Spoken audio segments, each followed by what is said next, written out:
முதலில் முதற்கடவுளாகிய விநாயக பெருமானை வணங்கி கொண்டு ஆஸ்ட்ரோ டிவி எஸ்எஸ் மணியன் நேயர்களுக்கும் ஜோதிட அன்பர்களுக்கும் எனது வணக்கங்களையும் வாழ்த்துக்களையும் தெரிவித்துக் கொள்கிறேன். எனது ஜோதிட ஆசானும் எனது தந்தையுமாகிய கோவில்பட்டி திரு கே சங்கரன்பிள்ளை அவர்களையும், ஜோதிட மாமேதை ஜோதிட கலையரசு ஐயா ஆதித்ய குருஜி அவர்களையும் வணங்கி கொண்டு, இப்போது 6-8 தசாபக்திகள் நடக்கும்போது திருமணம் செய்வதால் கணவன் மனைவிக்குள் பிரச்சனையாகி விவாகரத்து கேட்டு கோர்ட்டில் வழக்கு தொடுக்கும் இருக்கின்ற அமைப்பை ஒரு உதாரண ஜாதகத்துடன் பார்ப்போம். முந்தைய பதிவில் 6ஆம் இடத்தின் காரகமான கடன் வாங்கும் அமைப்பு, கடன் வாங்காத ஜாதக அமைப்பு ஆகியவற்றை பார்த்தோம். இந்த பதிவில் 6ஆம் இடம் சம்பந்தப்பட்ட காரகமான வழக்கு பற்றி பார்ப்போம். பொதுவாக 6ஆம் இடத்து அதிபதி எந்த பாவத்தோடு தொடர்பு கொள்கிறாரோ அந்த பாவத்தின் காரகம் வாயிலாக வம்பு வழக்கு பிரச்சனைகள் வரும். 6க்குடையவன் 4ஆம் இடத்தோடு சம்பந்தப்பட்டால் சொத்து சம்பந்தமான வழக்குகள், 3ஆம் இடத்தோடு தொடர்பு கொண்டால் இளைய சகோதரன் மூலம் பிரச்சனைகள் வழக்குகள் ஏற்படும். குறிப்பிட்ட பாவக அதிபதி 6இல் இருந்தாலும் அந்த தசையில் அந்தந்த பாவங்கள் சம்பந்தமான வம்பு வழக்குகள் பிரச்சனைகள் உண்டாகும். இந்த உதாரண ஜாதகத்தில் 7க்குடைய கிரகம் கிரகமும் களத்திர காரணமாகிய சுக்கிரன் 6ஆம் இடத்து அதிபதியோடு 1 டிகிரி வித்தியாசத்தில் இணைந்து 6ஆம் இடத்து அதிபதி தசை நடப்பதால் கணவன் மனைவிக்குள் பிரச்சனை ஏற்பட்டு குடும்ப நல கோர்ட்டில் கணவர் விவாகரத்து கேட்டு வழக்கு போட்டிருக்கின்றார். இது ஒரு பெண்ணின் ஜாதகம். ஜாதகி பிறந்த தேதி 19/4/1993 காலை 7:28 மணிக்கு திருநெல்வேலியில் பிறந்துள்ளார். லக்கணம் மேசம். லக்கணத்தில் சூரியன் உச்சம், 2இல் கேது, 4இல் செவ்வாய் நீசம், 6இல் வியாழன், 8இல் ராகு, 10இல் சனி ஆட்சி, 12இல் சுக்கிரன் புதன் சந்திரன். இதில் சுக்கிரன் உச்சம், புதன் நீசம், சந்திரன் சமம் என்ற அமைப்பில் உள்ளார்கள். அடுத்து நவாம்ச கட்டம். நவாம்ச லக்கணம் விருச்சகம். விருச்சகத்தில் சனி, மகரத்தில் ராகு, ரிஷபத்தில் சூரியன் வியாழன், கடகத்தில் சந்திரன் செவ்வாய் கேது, துலாத்தில் புதன் சுக்கிரன். இது நவாம்சத்தில் உள்ள கிரக அமைப்பாகும். பூரட்டாதி 4ஆம் பாதத்தில் பிறந்த இவருக்கு வியாழன் திசை 3 மாதங்கள் மட்டுமே இருப்பு இருந்துள்ளது.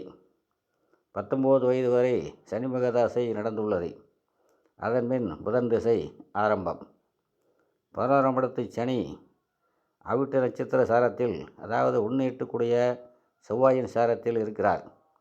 செவ்வாய் நீச வீட்டில் இருந்தாலும் நவாம்சத்தில் கடகத்திலேயே இருப்பதால் வர்க்கோத்தமம் ஆகி ஆட்சி பலம் மற்றும் கேந்திர பலத்துடன் இருக்கிறார்.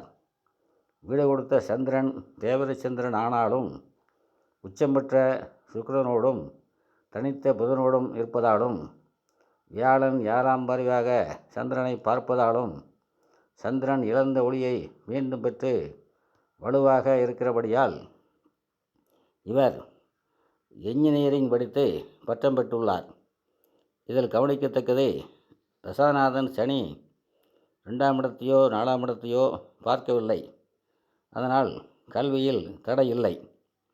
இந்த ஜாதகிக்கு 2021ஆம் ஆண்டு ஜூன் மாதம் 28வது வயதில் புதன் தசை செவ்வாய் புத்தியில் திருமணமாகி உள்ளது. தசாநாதன் புதன் 3-6 ஆனாலும் களத்திர காரகனும் களத்திர சாணாதிபதியுமாகிய சுக்கிரனுடன் 1 டிகிரி வித்தியாசத்தில் இணைந்திருப்பதால் லக்னாதிபதி 8 மாங்கல்ய ஸ்தானாதிபதியுமாகிய செவ்வாய் புத்தியில் திருமணம் நடந்தது. செவ்வாய் புத்தி முடிந்து திருமணமாகி 7 மாதங்கள் கழித்து ராகு புத்தி ஆரம்பித்தவுடன் தம்பதிகளுக்குள் கருத்து வேறுபாடு ஏற்பட்டு சண்டை சச்சரவுகள் ஏற்பட்டது.